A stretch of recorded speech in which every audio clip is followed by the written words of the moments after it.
Hello friends, OBC case update নিয়ে একটা সবার চিন্তার বিষয় যেটা ছিল এবং সেটা এখনও আছে।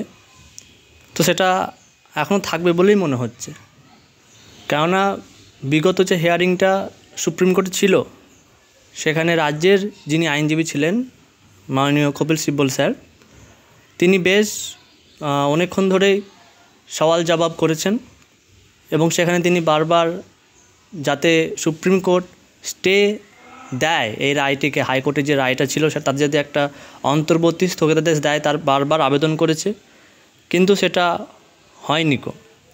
তো এই মুহূর্তে যেটা আমাদের কি করা উচিত, কেননা প্রত্যেকটা ইউটিউব চ্যানেল বা সব জায়গায় একটা প্যানিক ছড়াচ্ছে যে আদৌ পরীক্ষা হবে কি পরীক্ষা হবে না।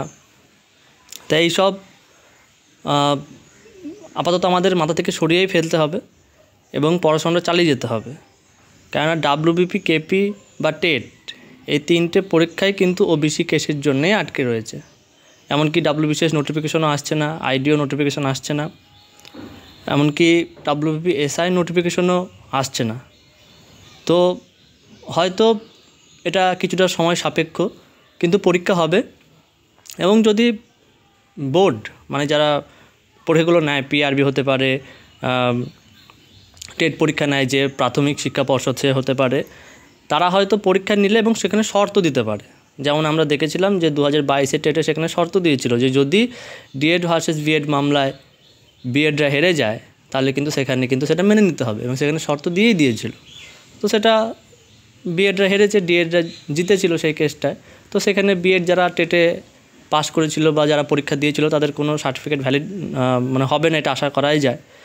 তো পরীক্ষা হবে এটুকু বলা যায়, এবং সেখানে হয়তো কিছু শর্ত দিতে পারে যে হয়তো যদি আগামী দিনে ওবিসি কেসটা যদি যে রায়টা হাইকোর্ট দিয়েছে সেটাই যদি বহাল থাকে তো সেটা মেনে নিতে হবে, এরকম কিছু শর্ত দিয়ে কিন্তু পরীক্ষা নিতেই পারে।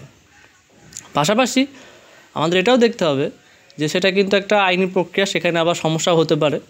তো সব মিলিয়ে একটা মানে কি বলবো, একটা খুবই বাজে পরিস্থিতি এই মুহূর্তে এই ওবিসি কেসটা নিয়ে। এবং সেটা পরবর্তী 7ই জানুয়ারি একটা হিয়ারিংয়ের ডেট যদিও দিয়েছে, কিন্তু সেটা আবার অনেক ব্যাপার থাকে, লিস্টেড করতে হয়, আদৌ শুনানি হবে কি না, সময় থাকবে কি না, এগুলো অনেক ব্যাপার। কারণ আমরা জানি যে বিগত প্রায় 7-8 মাস ধরে ওবিসি হিয়ারিং সেরকম হয়নি। তো এখন সত্যি এটা খুবই চিন্তার বিষয়।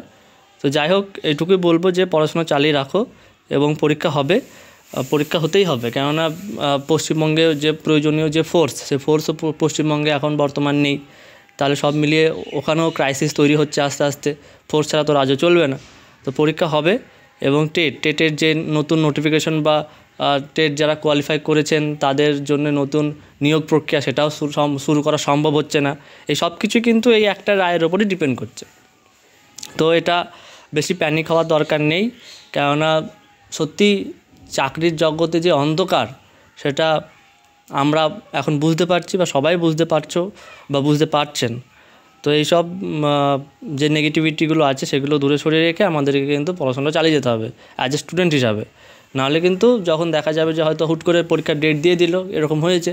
কেন 2022 সালের টেট 2 মাস আগে নোটিফিকেশন দিয়ে 2 মাসের মধ্যেই এক্সাম নিয়েছিল।